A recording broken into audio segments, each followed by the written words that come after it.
ઈસુ પર્વતને, ઈસુ એ તોફાનને, વરસાદને કઈ શ્રદ્ધાથી રોકતા હતા, કેવી શ્રદ્ધાથી રોકતા હતા, શાના કારણે એ કરી શકતા હતા, એના પર હું તમારું ધ્યાન દોરું છું. લા દુપટ્ટો લા.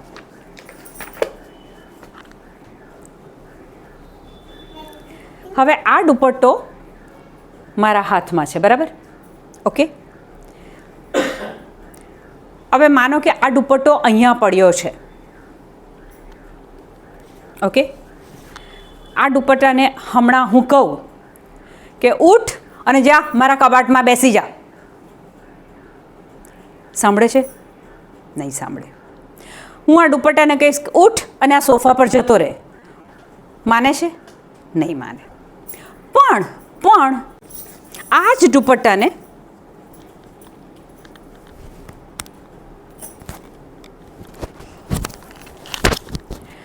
દુપટ્ટો ક્યાં છે? મારી ઉપર.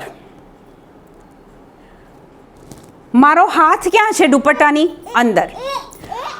હવે માનો કે આ મારો હાથ હું આગળ લાવું તો દુપટ્ટો આગળ આવ્યો. મારો હાથ હું પાછળ લઈ ગઈ તો દુપટ્ટો પાછળ ગયો. મારો હાથ હું ઉપર લઈ ગઈ, દુપટ્ટો ઉપર ગયો. કેમ? કારણ કે જીવિત હાથ અંદર છે, દુપટ્ટો નિર્જીવ છે. દુપટ્ટો નિર્જીવ છે, હું જીવતી છું. આ હાથમાં જીવ છે, એટલે અંદરથી મૂવમેન્ટ થાય છે તો નિર્જીવ વસ્તુ પણ હાલવા માંડે છે. આટલું સમજાયું? હવે આ સમજવા માટે ગલાતિયા 2:20 કાઢો. હવે સંત પાઉલ આ વચન બોલે છે, અને સંત પાઉલ કેવા છે? જે શિષ્યો ઈસુ સાથે 3 વર્ષ હરતા ફરતા હતા એમાંના નથી. સંત પાઉલ કેવા છે કે જે ઈસુની વિરુદ્ધમાં હતા, ઈસુ સંઘની વિરુદ્ધમાં હતા. ઓકે. તમને ખબર છે કે એકવાર ઈસુ સાથે એન્કાઉન્ટર થાય છે, ત્યાર પછી સંત પાઉલ શું કરે છે કે 3-3.5 વર્ષ એકાંતમાં જતા રહે છે અને શાસ્ત્રનું પઠન કરે છે, અભ્યાસ કરે છે. અને ત્યારે પવિત્ર આત્મા એમને બધા રેવેલેશન્સ, ખુલાસાઓ આપે છે. એટલે સંત પાઉલના પત્રો જો તમે વાંચો તો કંઈક અલગ લેવલ પર આધ્યાત્મિકતા એ લઈ જાય છે. એ પોતે અનુભવ કરે છે અને પછી આ પત્રોમાં એ લખે છે. હવે આપણા માટે સમજવાની બાબત છે કે દુપટ્ટો તો નિર્જીવ છે, હું તો નિર્જીવ છું, પણ દુપટ્ટો ક્યારે હાલે છે? દુપટ્ટો ક્યારે, નિર્જીવ દુપટ્ટો ક્યારે હાલે છે, ક્યારે કામ કરે છે, ક્યારે કયું કરે છે? વાંચીએ છીએ આપણે. હું વાંચીશ.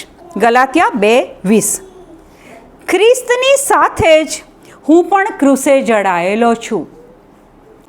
કોણ બોલે છે? સંત પાઉલ બોલે છે. કહે છે કે ખ્રિસ્તની સાથે હું ક્રૂસે જડાયો છું. હવે શિષ્યો તો ઈસુ સાથે હતા છેલ્લા સમય સુધી, ભલે છેલ્લે ડરીને ભાગી ગયા હતા, પણ એ તો ઈસુ સાથે હતા. આ તો ઈસુ સાથે હતા બી નહીં. અને એ કહે છે કે હું ખ્રિસ્તની સાથે જ, ખ્રિસ્તની સાથે જ. આ જ પર ઘરે જઈને તમારા બાઇબલમાં એક સર્કલ બનાવી દેજો. ખ્રિસ્તની સાથે જ હું પણ ક્રૂસે જડાયેલો છું. હું પણ ખ્રિસ્તની સાથે જ હું પણ ક્રૂસે જડાયેલો છું. એટલે હવે જે જીવે છે તે હું નથી જીવતો, પણ ખ્રિસ્ત મારામાં જીવે છે.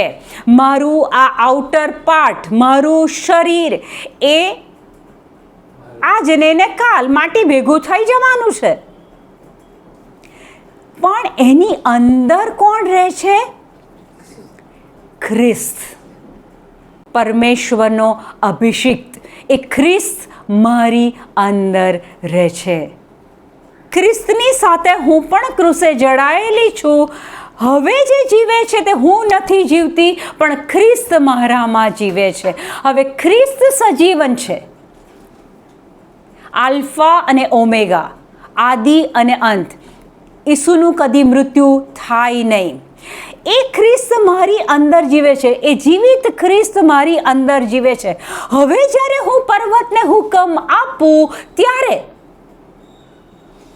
મારી અંદર રહેલા ખ્રિસ્ત હુકમ આપે છે અને એટલે એ પર્વત મારે તાબે થાય છે.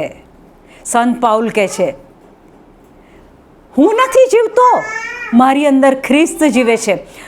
દુપટ્ટામાં જીવ નથી, આ શરીરનું કાંઈ નથી, પણ આ શરીરની અંદર જે છે એ જ્યારે બોલે છે, હુકમ કરે છે, ત્યારે સામેવાળું તરત જ એને તાબે થાય છે. અને આગળ વચન કહે છે, આ નશ્વર દેહે હું જે જીવું છું, સંત પાઉલ કહે છે, આ નશ્વર દેહે હું જે જીવું છું તે મારા ઉપર પ્રેમ રાખનાર અને મારે ખાતર પોતાની જાતને સમર્પી દેનાર ઈશ્વર પુત્ર ઉપર નિશ્રદ્ધાના કારણે જીવું છું. કઈ શ્રદ્ધા? ઈશ્વર પુત્ર નિશ્રદ્ધા, ઈસુ નિશ્રદ્ધા, faith of the Son of God. તો આ વચન આપણને મદદ કરે છે કે શ્રદ્ધા, કઈ શ્રદ્ધા? ખ્રિસ્ત મારામાં જીવે છે.